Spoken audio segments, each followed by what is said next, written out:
those of you who love science fiction and guns, it can be quite a conundrum. What do I pick? Is one really better than the other? I speak, of course, of Battlestar Galactica and Stargate SG1. No, not the shows. The guns. Yes, do I buy SG1's FNH P90 or Battlestar's Beretta CX4? Today, I do a geek-centric head-to-head comparison. First up is FNH's P90. It was created as part of a NATO trial during the 1980s. Now, truth be told, thanks to the 1986 Hughes Amendment, as a civilian, I can't actually own a P90. But I can own this.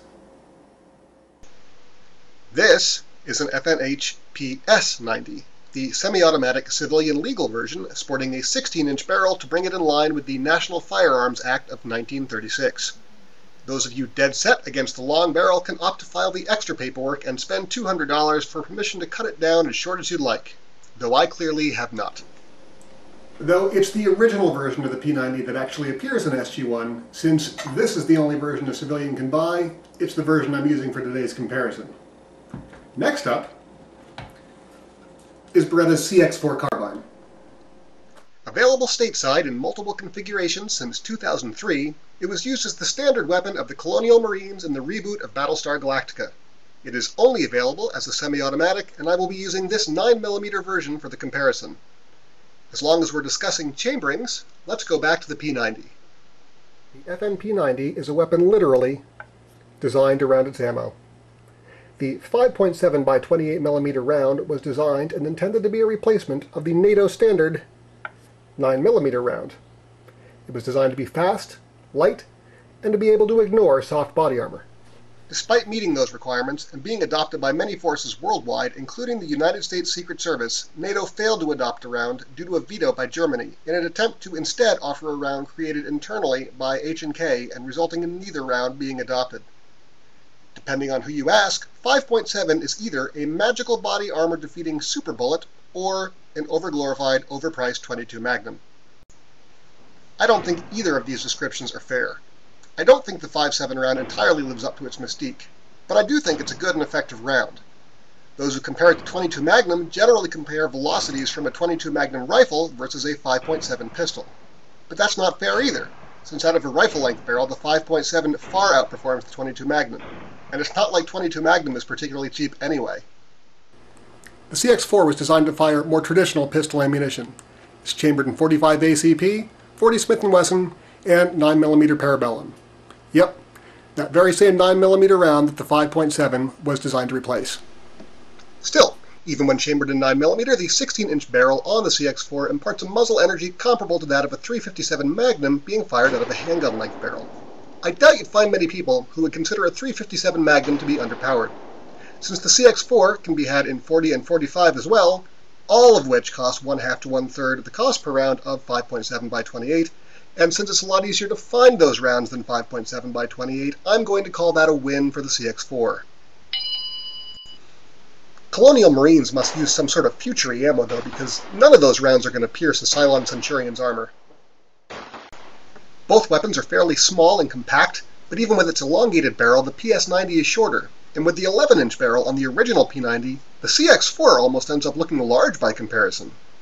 Both weapons are designed to be rounded so as not to snag on clothing or the environment, and both weapons seem to have succeeded on this point. Both weapons also operate using traditional blowback operation, the simplest and most reliable way to fire semi-auto rounds. However, this is where the design and engineering similarities end. So how is it that the P90 is so short? Well, that's because it's a bullpup design. That means the action is located back here, behind the trigger. The whole gun sort of shifted back. There's no wasted space. The CX4 is a more traditional design, with the action backed by the trigger. So all that space back here behind the action? Well, on the CX4, it's just sort of there. The CX4 feeds from a box magazine in the grip, much like an Uzi. The P90, on the other hand, loads from up above, and its magazine is a work of engineering genius. The magazine houses the ammo perpendicular to the action.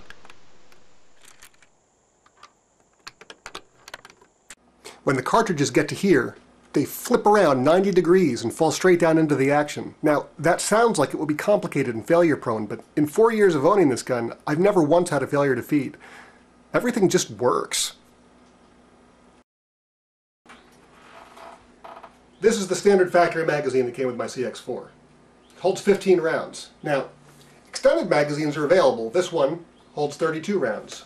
But if you start getting much bigger than that, see how that can start getting a little awkward? This is a standard P90 magazine. It holds 50 rounds. It also doesn't protrude or get caught on anything due to that whole witchcraft spinning bullet feed. Admittedly, it takes a while to get used to loading it, but once you get the hang of it, it's not really that difficult at all. Now, bullpups have notoriously bad triggers.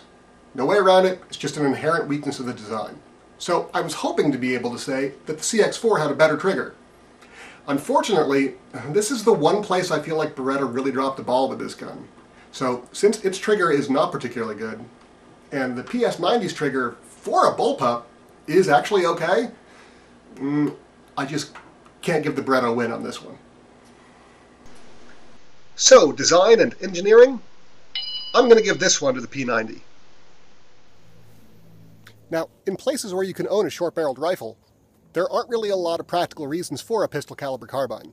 I mean, sure they're okay for home defense, but there are just so many other options. Still, there are some practical issues to consider. The CX4 can take magazines from a bunch of other Beretta handguns. Mine takes magazines for the M9 or 92F. Now, if you have one of these pistols, that means you can use the magazines in either one. That's pretty handy. Yeah, I don't have any of those guns. Still, my favorite sidearm is my CZ75, and both guns take 9mm ammo, so at least I can share ammunition with those. The P90, on the other hand, was designed to go hand-in-hand with the 5.7 handgun. They take the same round, which seems pretty good on the surface. However, the FN57 and the FN-P90 do not use interchangeable magazines. In fact, the only other firearm in the world that I'm aware of that uses this magazine is the AR-57, which, while technically available as a handgun, would make a pretty ridiculous sidearm. So then, another win for Beretta. Then, of course, there's the sheer fun factor. The Beretta's a lot of fun on the range. It's cheap to shoot. I've always got ammo for it that I can share with my CZ. It's as accurate as its trigger allows it to be. There's just something about the PS90, the way it draws a crowd, the way you slap those magazines into the top and just keep shooting for what seems like forever. That satisfying little ping that rings in your ear every time you pull the admittedly mediocre trigger. I'll go so far as to say I don't own another rifle that I enjoy shooting as much as my PS90. It just makes me feel like a kid playing Star Wars again. There's one last thing to consider. Battlestar Galactica didn't pick the CX4 as its first choice weapon. It fell back on it as a second choice. In fact, the design team originally wanted to use the FMP90. In the end, though, they thought the weapon was too closely associated with Stargate SG1 and used the CX4 instead. Even in the real world, while there are police departments that use the CX4, there are more forces worldwide using variations of the P90 in both police and military capacities. All around, even though it takes an odd round, even though it's twice as expensive, I'm going to call that a P90 overall win. Come on, you had to see this coming. I didn't arm the Order of Shields and 6-gun Mage with CX4s. Seriously though, they're both great guns. And if you have the opportunity to pick up either one, you're going to have a lot of fun.